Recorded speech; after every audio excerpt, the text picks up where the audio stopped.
Hello बच्चों, कैसे हो। आशा करता हूँ आप सभी स्वस्थ होंगे। आज की इस वीडियो में आप सभी का स्वागत है। हमारा जो ये अध्याय चल रहा है, अध्याय नंबर 6, त्रिभुज और उसके गुण, ये अध्याय हमने कंप्लीट कर लिया है। आज की इस वीडियो में हम इस अध्याय में हमने क्या क्या सीखा, किन किन बिंदुओं पर चर्चा की, किस प्रकार के प्रश्नों को कैसे हल किया, उसके बारे में दोबारा चर्चा करेंगे। इस अध्याय का आज हम इस वीडियो में रिवीजन करेंगे ताकि आपको यह अध्याय और अच्छे तरीके से समझ में आ जाए। आइए देखिए हमने क्या चर्चा की। नंबर 1, एक त्रिभुज की 3 भुजाएं तथा 3 कोण, इसके 6 अवयव होते हैं। अब देखो, ये त्रिभुज है। त्रिभुज किसे कहते हैं भाई? 3 भुजाओं से घिरी हुई बंद आकृति को त्रिभुज कहते हैं। यह सबसे कम भुजाओं वाला बहुभुज होता है। अब देखो, इसमें यहाँ ए बी सी, इसमें 3 शीर्ष होते हैं। 3 शीर्ष होते हैं। शीर्ष ए बी सी, 3 ही भुजाएं होती हैं। भुजा कौन कौन सी है? देखो, ए बी सी ए, ये बी सी ए 3 ही भुजाएं होती हैं। तथा 3 ही कोण होते हैं। कोण ए, कोण बी, कोण सी। नंबर 2, किसी त्रिभुज के शीर्ष को, किसे शीर्ष को उसके सम्मुख भुजा के मध्य बिंदु से मिलाने वाले रेखाखंड को उसकी माध्यिका कहते हैं। माध्यिका किसे कहते हैं? किसी भी त्रिभुज के शीर्ष से उसके सामने की मध्य बिंदु को मिलाने वाले रेखाखंड को माध्यिका कहते हैं। अगर हम यहाँ डी ले लेते हैं तो ए डी क्या है? इसकी माध्यिका है। नंबर 3, किसी त्रिभुज के एक शीर्ष से उसके सम्मुख भुजा पर खींचे गए लंब को त्रिभुज का एक शीर्ष लंब कहते हैं। एक त्रिभुज के 3 शीर्ष लंब होते हैं।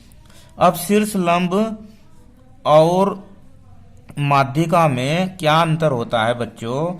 देखो, माध्यिका तो हो गई यहां से इसके बिल्कुल मध्य बिंदु को मिलाने वाली रेखा, और शीर्ष लंब होता है, बिल्कुल शीर्ष लंब होता है 90 अंश का कोण। ये सीधा होता है। क्या होता है? ये सीधा होता है।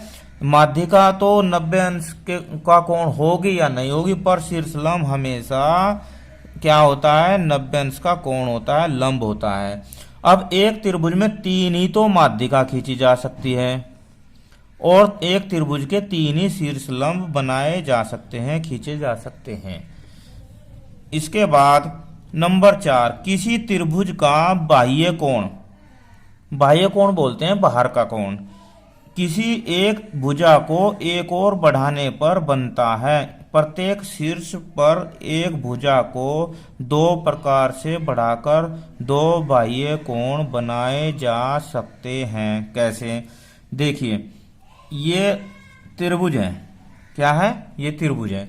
अगर हम इस भुजा को यहाँ पर आगे बढ़ाते हैं और इस भुजा को भी आगे बढ़ाते हैं तो देखिए, एक तो कोण ये बन गया और एक कोण ये बन गया। ये इस भुजा पर बन गया और ये इस भुजा पर बन गया। तो इस तरह इन कोणों को कहते हैं बाह्य कोण। क्या कहते हैं? बाह्य कोण। और एक भुजा को 2 प्रकार से बढ़ाकर 2 बाह्य कोण बनाए जा सकते हैं। इसके बाद नंबर 5, बाह्य कोण का गुण। देखो, बाह्य कोण से संबंधित प्रश्नों को हमने हल किया है। अब बाह्य कोण क्या होता है ये तो अभी हमने देखा है। अब ये देखो, अगर हमें इस कोण का मान ज्ञात करना है, ये कोण बाह्य कोण है।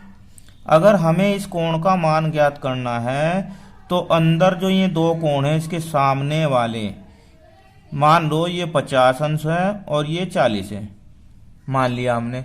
तो ये जो बाह्य कोण है x, इसका मान 50 और 40 का योग होता है। क्या समझे? हम ये समझे कि बाह्य कोण का मान अगर हमें ज्ञात करना हो तो इसके सामने के जो दो कोण हैं उनका योग कर लो और बाह्य कोण का मान ज्ञात हो जाएगा। ठीक है। अब देखिए, त्रिभुज के बाह्य कोण की माप उसके दो सम्मुख अंतः कोणों के योग के बराबर होती है। सम्मुख अंतः कोणों के योग के बराबर होती है। नंबर 6, त्रिभुज के कोणों के योग का गुण। अब त्रिभुज के अंदर 3 कोण होते हैं ना 3 कोण। इन तीनों कोणों को बोलते हैं अंतः कोण, क्योंकि अंदर है। कोण ए, कोण बी, कोण सी। तो त्रिभुज के तीनों अंतः कोणों का योग कोण ए, कोण बी, कोण सी बराबर 180 अंश होता है और यह हमेशा होता है। यह हमेशा 180 अंश ही होता है। इसके बाद नंबर 7, त्रिभुज, एक त्रिभुज जिसकी प्रत्येक भुजा की माप समान हो।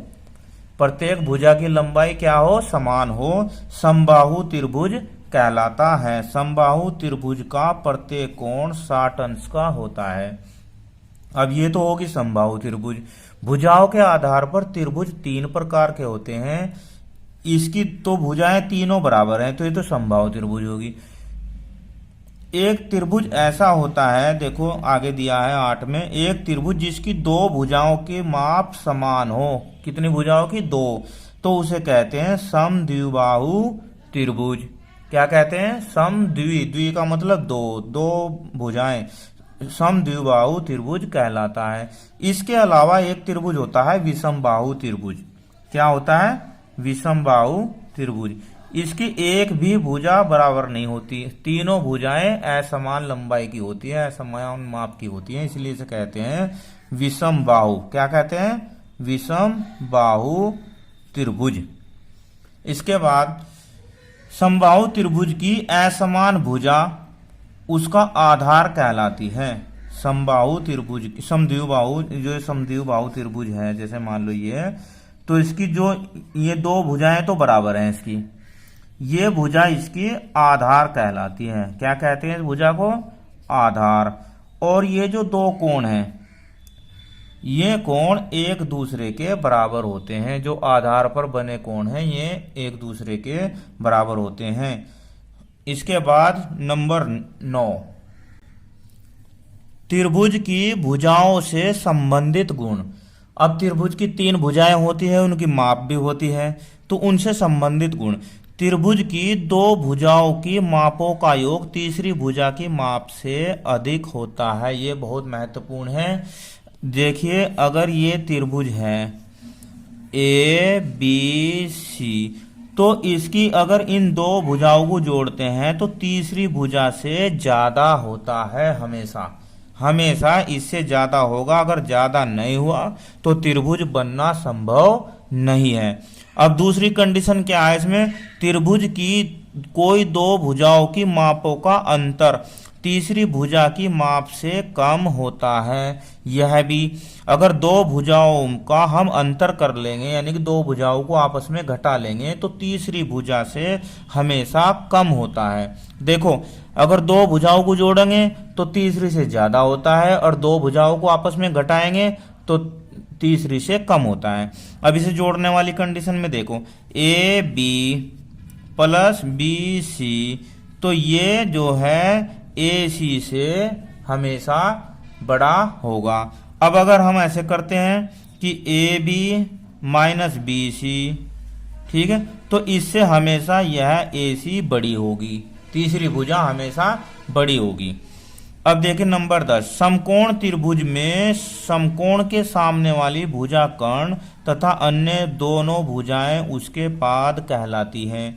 अब क्या था? देखिए, ये हो गया समकोण त्रिभुज ए बी सी। तो समकोण, ये समकोण है, 90 अंश का कोण है, इसके सामने की जो भुजा है इसे तो कहेंगे हम कर्ण। क्या कहेंगे? कर्ण। और ये जो 2 भुजाएं ये पाद कहलाते हैं। क्या कहलाते हैं? पाद।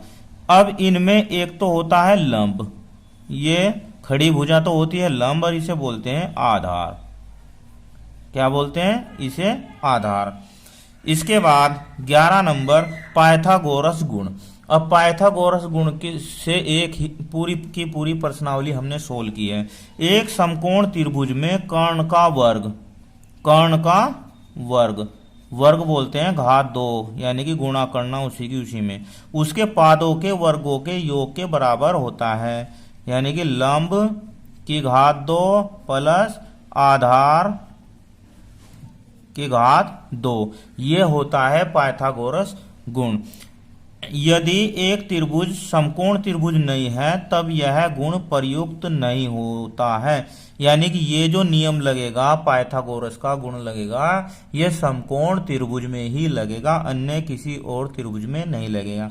यह गुण इस बात को तय करने में उपयोगी होता है कि कोई दिया गया त्रिभुज समकोण त्रिभुज है या नहीं है। तो इस प्रकार इस वीडियो में हमने त्रिभुज और उसके गुण से संबंधित सभी बिंदुओं पर चर्चा कर ली है। आशा करता हूं कि इसका एक एक पॉइंट आपको क्लियर हो गया होगा। वीडियो कैसी लगी मुझे कमेंट में जरूर बताना। धन्यवाद। आपका दिन शुभ हो।